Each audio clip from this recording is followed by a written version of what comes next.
Right, guys, what is happening? Welcome back to the show. Labour's new 3.5 billion illegal migrant crackdown, crapdown, blasted. They will keep coming. So this is a big interview. I think we've got Layla Cunningham on here, or Cunningham, from Reform UK.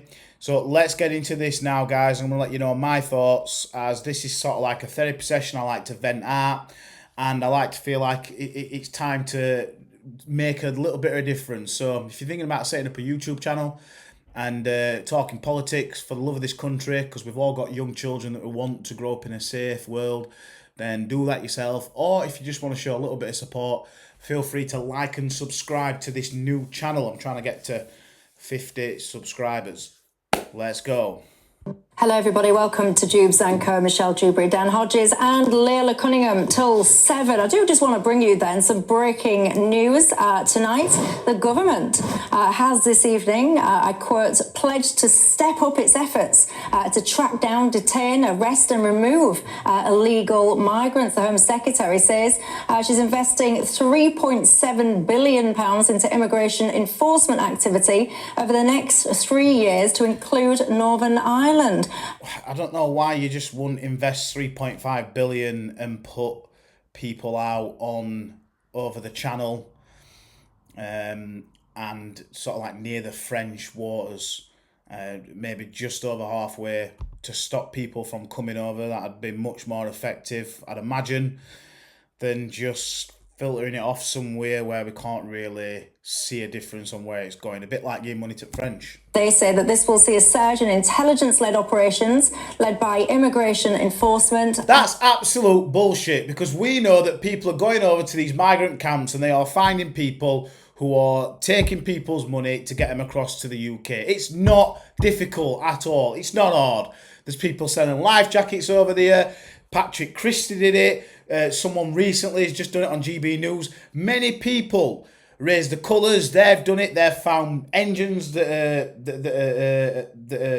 are buried in the ground. They've found boats that are buried in the ground. It's not that difficult. They just don't really want to solve the problem over on the French side. They want to wait until the problem comes over here, and then loads of lawyers get involved and loads of laws get put in place where it stops them from getting them sent back. And Border Force. There you go, £3.7 billion over 3 years. Many of you at home are concerned, should I say, about immigration. How does that sentiment grab you then? Does it make you feel reassured or not? Nope. How many people are going to be raped, stabbed or almost beheaded in those 3 years? As long as we have an incentive for people, I don't understand what they can't understand it. If people think that they can come here, claim asylum, live in a hotel, everything's paid for, and eventually become a British citizen, I don't think they even care about that. They will keep coming. It's as simple as that. Yeah. If they know that on arrival, they will be detained, they will be deported, they will stop coming. They don't understand, and everyone works on incentives. That's it. And why are they not doing that? But they do understand.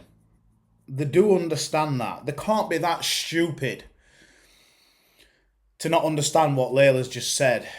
The real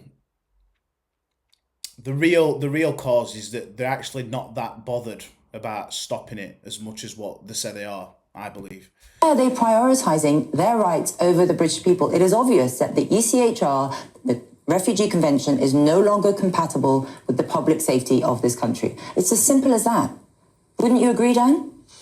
No, I don't. I think I would disagree with them that. I think if it was simple, then politicians of all persuasions would have done it by now, including obviously your two colleagues who failed. Well, they tried to get out of the ECHR. That's why Robert Jenrick resigned. As I said, that they were still allowing people, as we've seen, they were still allowing people into the country entirely separate. But if you are bound by the ECHR and you know the Refugee Convention, yeah, you know what it says, don't you? Slightly going back over old. No, but you know what it says, don't you? I do know what it says. What does it say?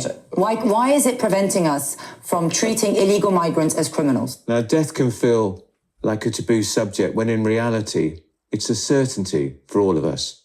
I'm Andrew Pearce, and I'm joined by Zach Sullivan, who's Managing Director of Simplicity Cremations. How does your colleagues were granting leave to remain to people who did not meet the criteria of an asylum seeker. So, and there were reasons they were doing that. But in terms we can sit and talk about Robert Jenrick and Suella Braverman all night, which I know is what you're desperate to do. But let me explain something to you. Well, I'm not desperate to do it. I'm just. Well, it's either Nigel, Jenrick, or Suella. So let's focus on the issue at hand. I'm just pointing out that in my view, politicians of all persuasions have failed the British public in relation to immigration, and I don't think. Would you say Andy Burnham's failed the public on immigration as well? I'm not sure what role Andy Burnham specifically had. Hang on, they didn't put. They didn't. Hang on, they didn't put. Okay. You asked me to answer the question, but what I certainly would say is that Andy Burnham was definitely a part of the Tony Blair administration that sort of precipitated this crisis by using mass migration as an economic tool with, as I say, the economic, social and cultural impacts that we're all dealing with now. So yes, I think to the extent that, we have collective responsibility. And I hate that when they're going about, using mass migration for the economy. Who wanted that trade-off in the first place? Who asked for a more booming economy to change the culture, to change the land that we live on? Who asked for that in the first place? Because if someone said to me, do you want a booming economy or do you want your English culture and English traditions to be throughout the whole land, I would pick English culture and have a dead economy, because money is not everything. The safety of our children is everything. The safety of our young girls is everything. And the booming economy would be a bonus, that for me. Obviously, you want a good economy, but at what price are you willing to pay for that good economy? And is it a good economy? Is it fantastic? Is it showering with money? Is taxes lowering? Is council tax lowering? No. None of that's happening. So it looks like we've got a terrible economy, and they say it's booming because we're so-and-so in the G5 or whatever. Who's feeling that at home? Oh yeah, it's sound. We're fifth in G5 or whatever phrase they like to use. And all these stats, it's fucking bullshit. The economy is not booming in my house. Is it booming in yours? Probably not. And was a part of that of the Blair Brown administration. So why should the nation trust? Why should the nation, in a crisis, in an immigration crisis as we have now, why are you backing him? And why should the nation trust Andy Burnham again when Tony Blair's administration precipitated Brexit? They didn't impose any transitional controls in 2004. We had the largest migration into this country. They assumed it would be in the tens of thousands. It was in the hundreds of thousands. The people that came in specifically undercut the very working class that the Labour Party is supposed to represent. And then Andy Burnham and the likes had the audacity to campaign for Remain and call anyone that voted for Brexit as bigoted or racist. And he still does. Andy Burnham still wants to reverse. To be fair, Layla, that's what you're doing to Restore at the moment, calling him racist. Brexit. He still goes up there and wants to reverse the very vote of the people he wants to represent, that he's relying on to win, are the very people that want Brexit. Can I just say one of the things that I find absolutely bonkers? I've just told you about this £3.7 billion to try and curb immigration. But I was also reading today reports that our government is going to hand £5,000 to help with the costs of recruiting foreign workers. So none of this really stacks up to me because...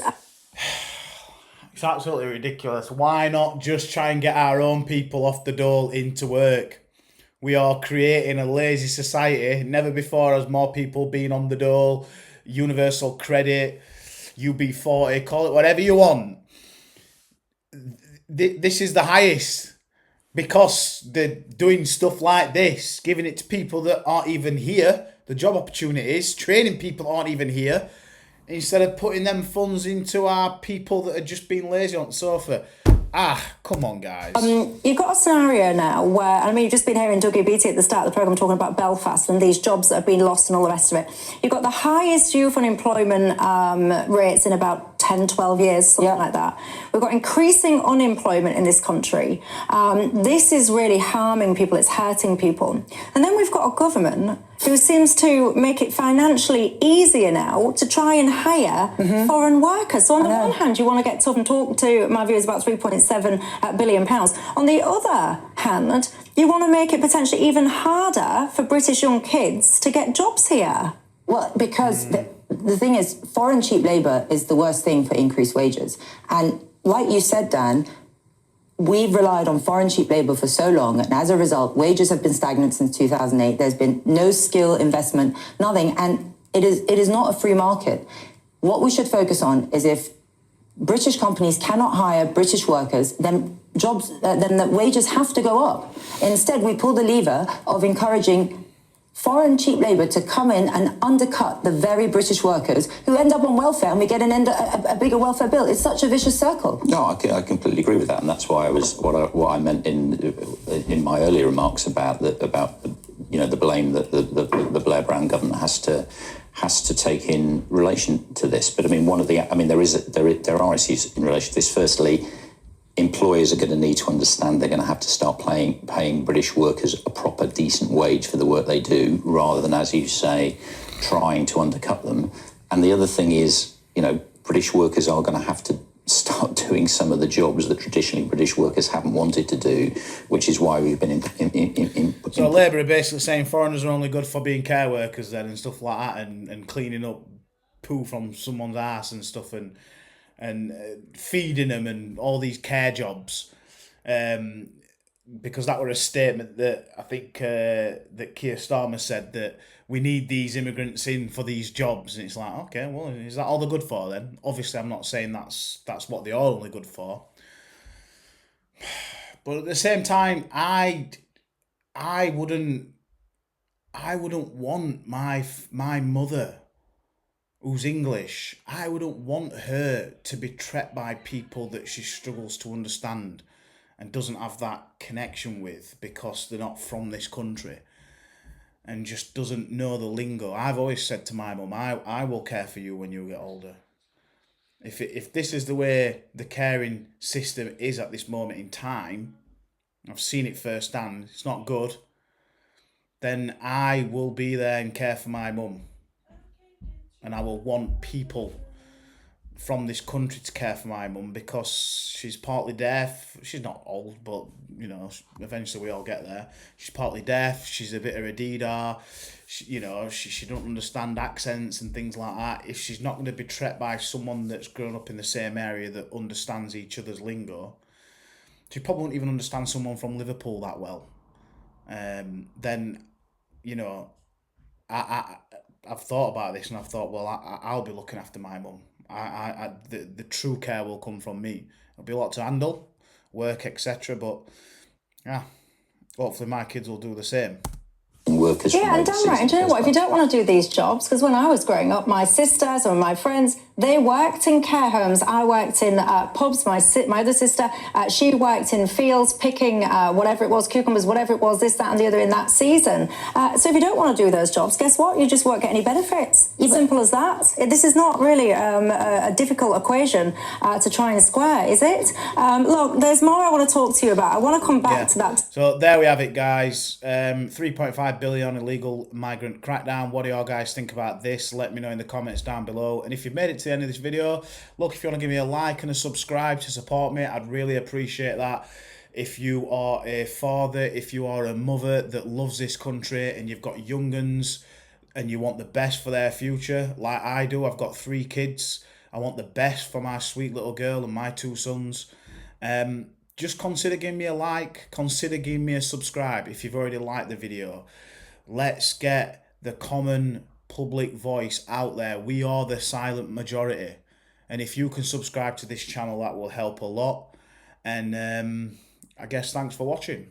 I'll see you on the next one.